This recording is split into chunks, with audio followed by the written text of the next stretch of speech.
Del Evangelio de nuestro Señor Jesucristo según San Marcos.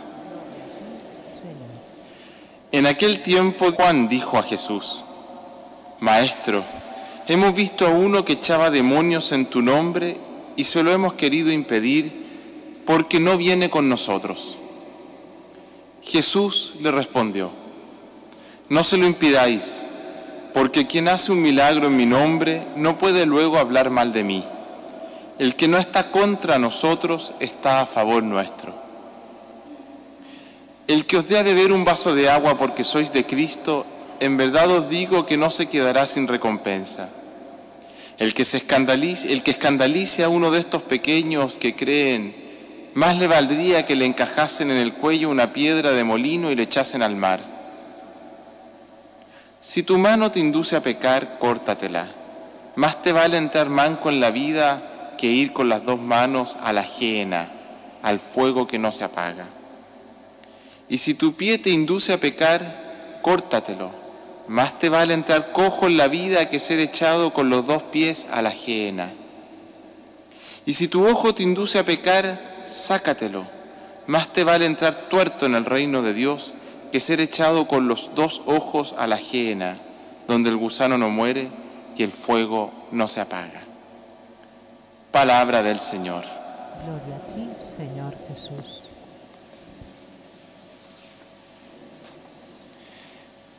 Queridos hermanos y hermanas, el domingo pasado Jesús nos instruía a sus discípulos de tener mucho cuidado con el orgullo personal, de querer ser el primero. Por ello les enseñaba diciendo: quien quiera ser el primero, que sea el último y el servidor de todos. En el Evangelio de hoy, que acabamos de proclamar, Jesús les invita ahora a estar muy atentos a lo que podríamos llamar un orgullo comunitario o una soberbia de grupo, en el cual es muy fácil caer, en particular en las comunidades de fe. Veamos de qué se trata esto. El apóstol Juan, celoso y tendiente por su carácter un poco al fanatismo, tanto que el mismo Jesús había puesto a él el sobrenombre de Hijo del Trueno y junto con su hermano Santiago, Hijos del Trueno, le dicen que hay uno por ahí que está sanando en su nombre, invocando el nombre de Jesús. Esto era algo habitual en el tiempo del Señor, que quienes se declaraban curanderos, que era la medicina de aquel tiempo, al momento de realizar alguna sanación, invocaban el nombre de profetas o personajes importantes, aunque estuviesen vivos. Quiere decir que Jesús, si era invocado por un curandero para sanar, Jesús ya era conocido y que tenía fama de hombre de Dios. Bueno, a Juan no le molesta eso, sino otra cosa. En efecto se queja así: Maestro, hemos visto a uno que expulsaba demonios en tu nombre y se lo hemos prohibido porque no es de nuestro grupo. A Juan le molestaba que dicho curandero no era del grupo de los discípulos. Podríamos decir que no tenía la patente, la aprobación de los apóstoles para obrar de tal manera. Jesús le dice que lo dejen actuar igualmente. Hermanos y hermanas, el Señor nos pone en alerta a tener mucho cuidado de no caer en una soberbia comunitaria o grupal. Esta lleva a sentirse dueños de la verdad, propietarios del Evangelio, con la triste posibilidad de caer en el fanatismo, el juicio, el descarte y la discriminación. Jesús sabe que la gracia del Espíritu, el fuego de su amor, no tiene límites y es capaz de suscitar obras buenas en toda persona. Tal como aconteció en el relato de la primera lectura, en que Dios dio su Espíritu a dos que no estaban con Moisés en la tienda, sino en medio del pueblo.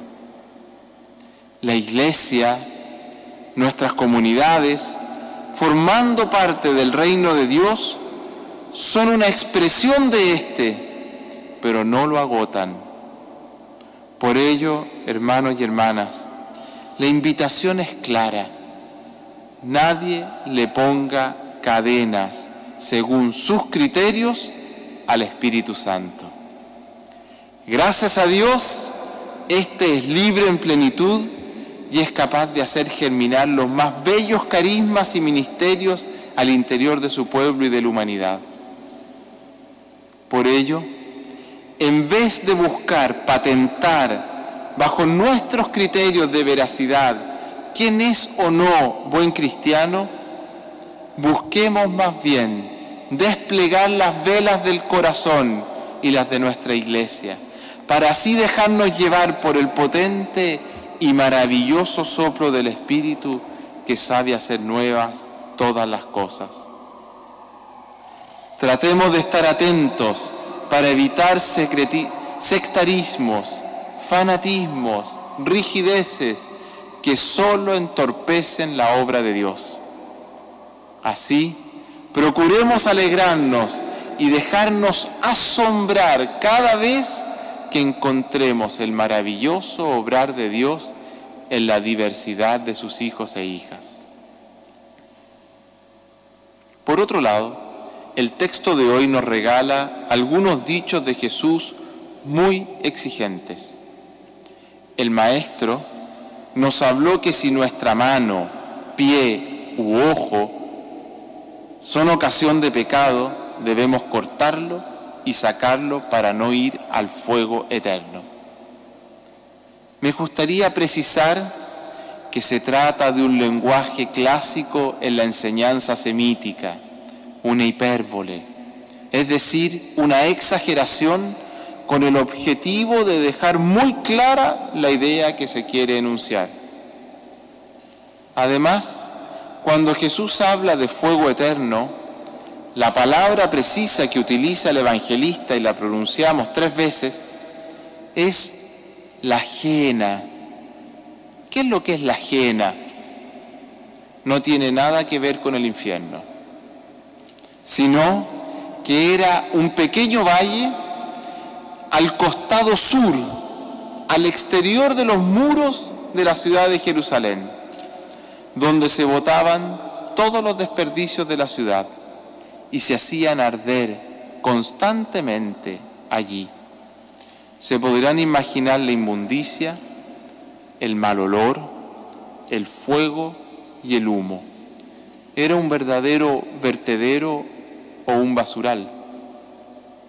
Jesús, en su misericordia, nos está poniendo en guardia.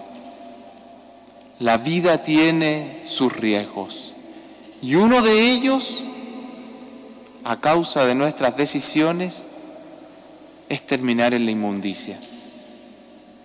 La mano es capaz de hacer acciones muy bellas, por ejemplo, dar a beber o comer al necesitado, plasmar una obra de arte, pero también es capaz de obrar muy mal, robar e inclusive matar.